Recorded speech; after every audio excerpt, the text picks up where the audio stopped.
to make income videos or to not make income videos? That's the question I've tried to answer since I first started my YouTube channel. Hello everyone, my name is Sherry from Rolling Acres Education. Welcome to my channel, or welcome back if this is not your first time.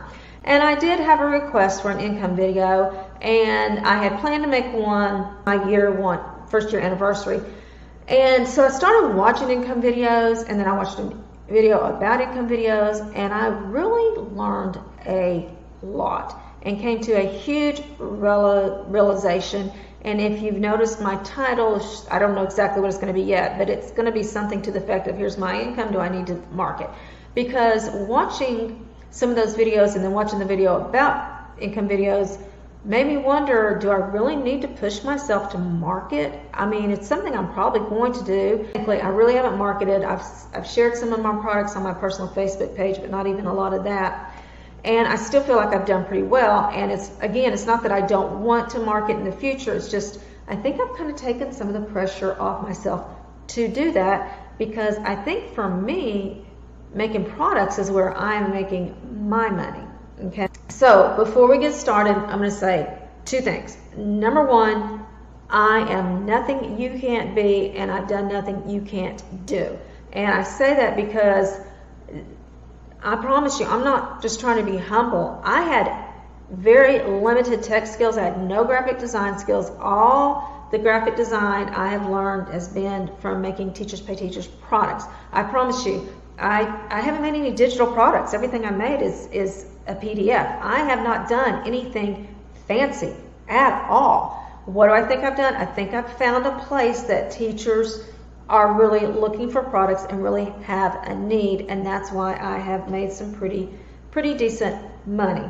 Number two, yes, I have really worked my business. I am a stay-at-home grandmother.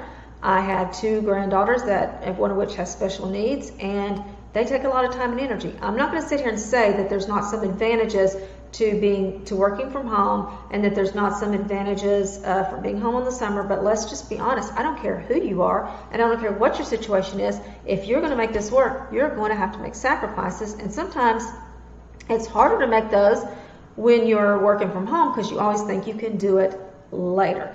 If you're working outside the home, you may be like, if I don't get this done now, I'm never going to get it done.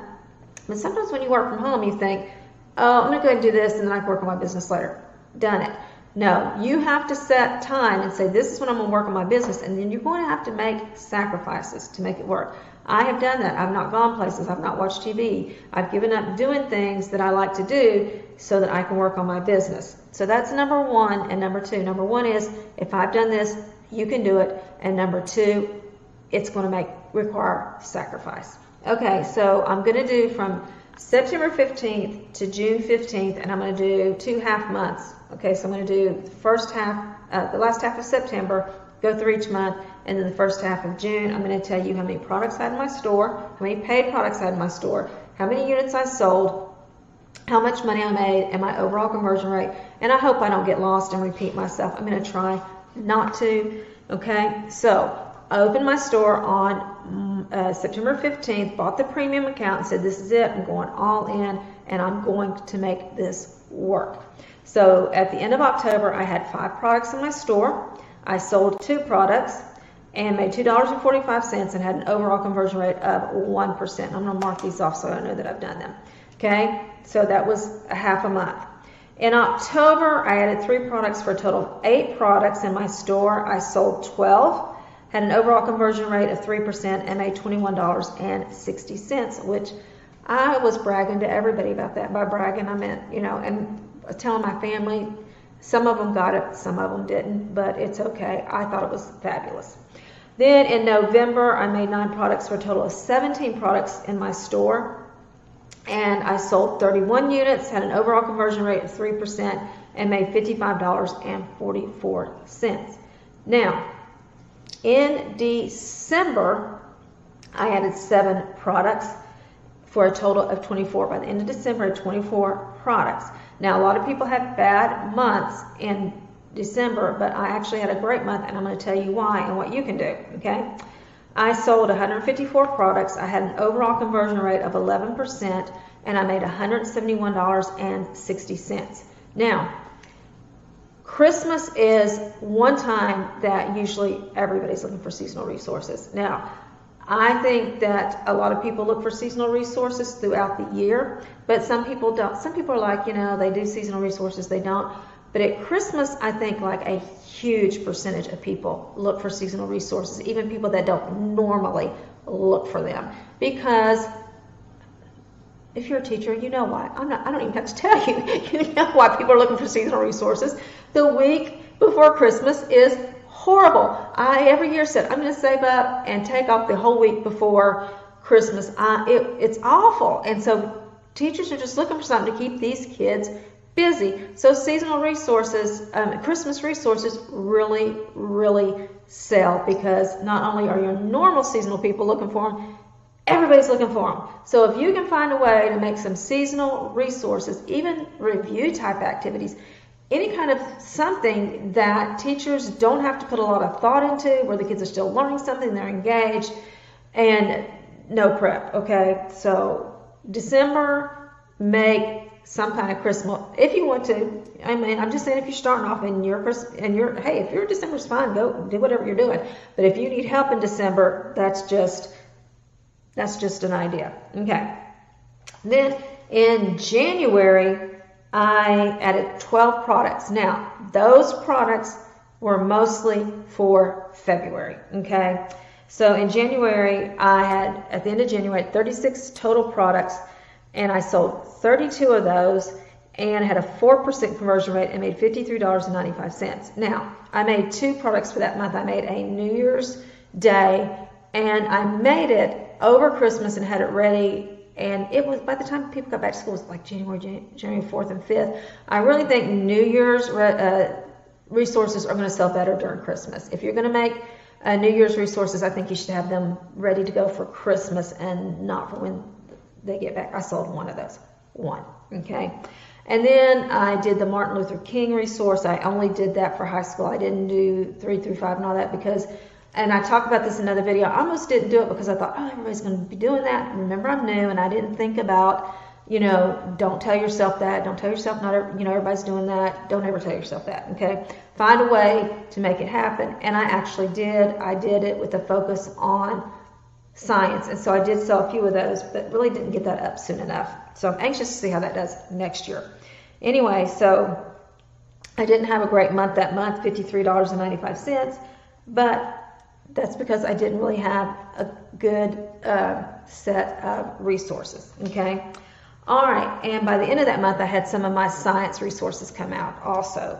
All right, then February, I made 9 products for a total of 45 by the end of the month. So at the end of February, I had 45 paid resources, and that month I sold 143 and had 11% conversion rate and sold $278.41. And again, I was extremely excited.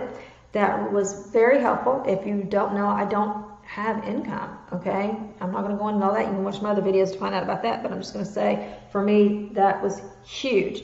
I had a lot of Valentine's resources, and I also had a science resource that started selling really, really well at that time. I uploaded it at the end of January, and it sold pretty well also. Now, before I go into March, I want to say I've heard several people say that something about hitting 50 resources makes it kick in. I don't know if that's true, but let me tell you how my March went, okay? So in March, I added 9 resources for a total of 54 resources, and I sold 217, had a conversion rate of 15%, and made $498.95. I hit $1,000 that month. I had my first $100 day. I sold on March 16th, I sold $70-something, and on March 17th, I sold 101. Does that 50, hitting that magical 50, I don't know. I have no idea, but I did hit 50 that month. St. Patrick's Day does not have a lot of people making those resources, so I ranked at the top. I'm sure that had something to do with it. What do I think happened that month? I don't know, hitting the 50, did that help? I don't know, but I think mainly it's because a lot of people make Christmas, a lot of people make Valentine's Day, but not as many people make St. Patrick's Day. So I was ranked at the top. So everybody that went to look for high school and 3rd, 4th, and 5th grade St. Patrick's Day resources, I was at the top. I know I was on the high school. And so everybody saw me and clicked on me, and fortunately a lot of people did buy my product. In April, I added 7 products for a total of 61 products, sold 254, had a 20% conversion rate, and made $601.32. That's been my biggest month so far. I'm just going to go and let you know that. Again, Easter resource. I did Easter resources, but I also did an April Fool's. There were a lot of Easter resources. There weren't as many April Fools. My Easter activities for middle school and high school is my biggest seller of all time. I've made the most money with that, so the most units, but my St. Patrick's was right behind it. Like there's like just $2 or $3 between the two. So St. Patrick's Day and Easter were my 2 big, for high school, were my 2 huge sellers. But my April Fools did really well too. Not a lot of people do April Fool's Day resources, okay? All right, so that was April. And then in May, a lot of people start not making sales. It depends on what you're selling. If you're a really strong standards-based store, you're not going to sell a lot during May, probably, but you probably do better during the year. Let me just tell you, I sold all kinds of things in May. I sold Christmas resources, I sold Halloween resources, I sold Valentine's Day, President's Day. I mean, people were just looking for anything and everything to keep kids busy. So during May, you want to have resources in your store that teachers don't have to do anything, okay? They don't have to do prep. They can just print it and pass it out, or give them a computer and let them work on the computer. They like for the kids to be learning something, but they don't care. And this is really good. This is a time when kids have a chance to learn things other than the standards. So in May, you want to have those no prep, engaging activities. I'm telling you, if you sell seasonal resources, now I'm not going to say I sold a ton of Christmas resources or a ton of Valentine's, but if you put together all the weird little things I sold, I made pretty good off of my total amount of weird time of year resources, okay? So in May, I had a total of 63 resources. I sold 230, had a conversion rate of 20%, and sold $562.74. And it's been downhill since then. I am really anxious to see what's going to happen in August, but we'll get to that in another video. Okay, then for June, from June 1st to June 15th, I had at this time, June 15th, I had 79 paid products in my store. I sold 33 at 11% conversion rate and made $83.51. And I was just going to tell you that I made a total of $101, because that 83 was the majority of it. After June 15th, it dropped off. Made what, like another $17 or something like that. And so far in July, I've made like $18. Spoiler alert on the year income report. All right, so all time from September 15th to June 15th, I sold 1,108 resources. I made $2,329.87 and had an overall conversion rate of 12%. Okay, so I have made $2,329.89 in 9 months, which comes out to somewhere between $200 and $300. I haven't figured it out. Somebody can figure it out for me. Which, from what I understand, is pretty good. Why? Why do I think I've been off to a good start? I think the number one reason is I hit on a niche that teachers are looking for. Here's my lessons. Number one, I'm nothing that you can't be. I've done nothing you can't do. You're going to have to sacrifice, and you're going to have to work. It looks like you can either work creating products or marketing products. Where's your hard work going to come from? I think mine's going to come from making products. Will I market eventually? Yes. But I've kind of taken the pressure off myself, because I think I'm doing as well making products and not marketing as other people are making a few products and then marketing. So I hope this has been helpful. I hope you're not just more confused, but this has been a really long video. I never make videos this long, but just remember, you've got this, God's got you, and I'll see you in the next video. Bye-bye.